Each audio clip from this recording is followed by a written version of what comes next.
correction de l'exercice numéro 3, fiche 77.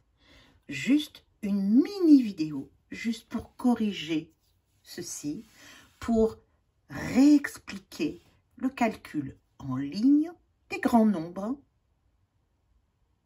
le calcul en ligne de la multiplication des grands nombres. Chacun de ces nombres a deux chiffres. 74 multiplié par 2. 48 multiplié par 4. Deux chiffres. 15 multiplié par 8. Deux chiffres. Et 65 multiplié par 3. Deux chiffres. Deux chiffres, deux parenthèses. Quand je veux multiplier en ligne des grands nombres, je vois, il y a deux chiffres, donc je mets deux parenthèses. S'il y avait trois chiffres, comme nous le verrons un petit peu plus tard, il y aurait trois parenthèses. S'il y avait quatre chiffres, quand il y aura quatre chiffres, il y aura quatre parenthèses. Deux chiffres, deux parenthèses. Et chaque fois, je vais procéder de la même manière. Alors, je mets les deux parenthèses, 74, et je descends le plus. Deux parenthèses, entre ces deux parenthèses, je mets un plus. Et le plus, je le descends dans le deuxième étage. Et je vais faire pareil pour chacune de ces multiplications. Deux parenthèses, le multiplier en rouge. Le multiplier en rouge au milieu de chaque parenthèse et le plus que je redescends. 48, pareil. Pour 48 fois 2, fois 4, deux nombres, deux parenthèses, au milieu desquelles je mets un multiplié. Et je descends le plus, et pour 65, pareil, deux parenthèses, avec un multiplié au milieu, et le plus entre les deux parenthèses que je redescends juste en dessous.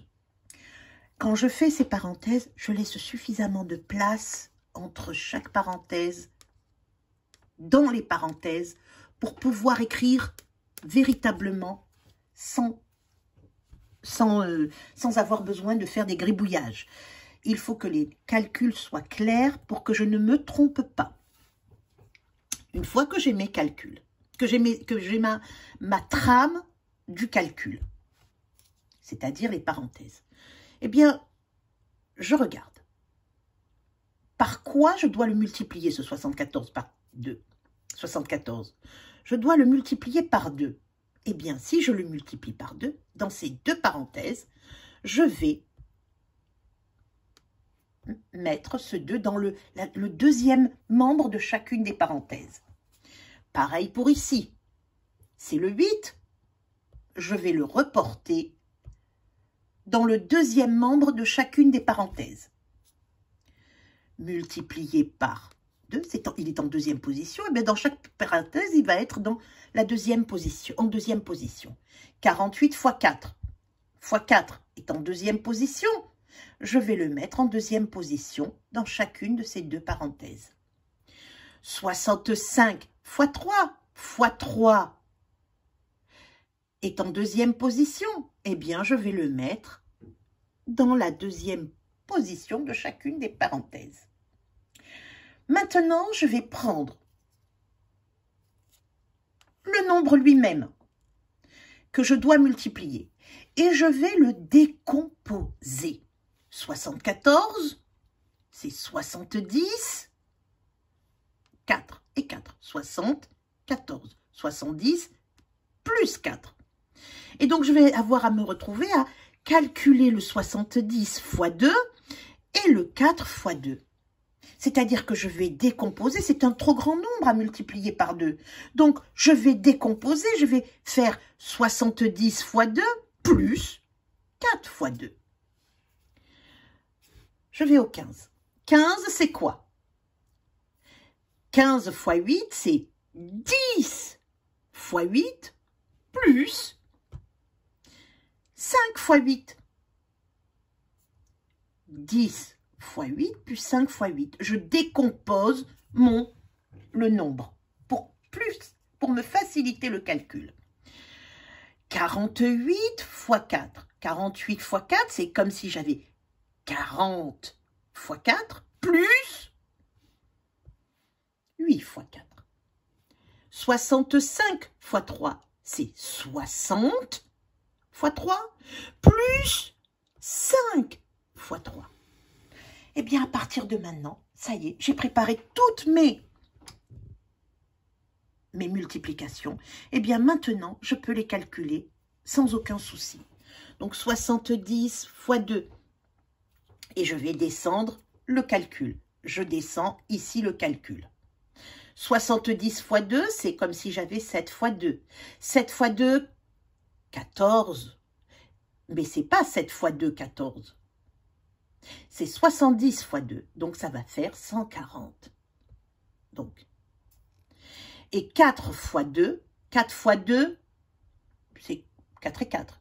4 fois 2, 8. Eh bien alors, 140 plus 8, cela fait 148. Donc, j'ai mon calcul, 74 fois 2, ce qui me paraissait insurmontable à calculer, eh bien, en décomposant ainsi, je me retrouve à avoir le résultat. 74 fois 8, 148, sans aucun effort. Je passe au 15 fois 8. Donc, 15 fois 8, soit il fallait faire 15 plus 15 plus 15 plus 15 plus 15. Ou alors, faire ici, décomposer le 15 en 10 fois 8 et 5 fois 8. Donc, 10 fois 8. Ben, 10 fois 8, c'est facile. 10 fois 8, 80. Et 5 fois 8, 5 fois 8, 40. J'additionne les deux. 40 et 80. Ben, le 0 et le 0, les unités, c'est 0. Mais 8 et 4, 8 et 4, 12. Donc, cela fait 120. Et voilà que 15 fois 8, j'ai le résultat. 15 fois 8, cela fait 120. Je prends 48 fois 4. Soit je fais 48 plus 48 plus 48 plus 48, 4 fois. Ou alors, je fais 40 fois 4 plus 8 fois 4. 40 fois 4, 4 fois 4, 16. Mais c'est pas 4 fois 4, c'est 40 fois 4. Donc, ça fait 160. 4 fois 8, ben, je connais ma table. 8 et 8, 16. 16 et 16, 32. Et j'additionne 160 plus 32 égale, eh bien le 2, je le mets en unité. 6 et 3, 9. Et la dixième et la centaine, 192. Voilà mon résultat de l'opération. Puis maintenant, je passe au 65 fois 3. 65 fois 3, c'est comme si, en décomposant, c'est 60 fois 3 plus 50 fois 3. Donc 60 fois 3, ça fait quoi? Ça fait 3 fois 6, 18. Donc, je l'écris. Mais ce n'est pas 3 fois 6, 18. C'est 60 fois 3. Donc, je rajoute un 0, ça fait 180. Plus 3 fois 5, 5 fois 3, 15. Et je calcule, j'additionne les deux, 180 plus 15, le 5, 8 et 1, 9, et la centaine, 195. Et voilà mon résultat. Compris? Regardez-la, re-regardez-la si vous avez besoin. Mais il va falloir que vous compreniez, que vous arriviez à faire ces opérations sans aucun problème. Plus tard, nous apprendrons à les calculer en colonne, comme on a fait pour les additions, comme on a fait pour les soustractions. Mais pour le moment, il faut bien comprendre le mécanisme de la multiplication en ligne. Il faut comprendre comment, à quoi ça correspond, ces calculs.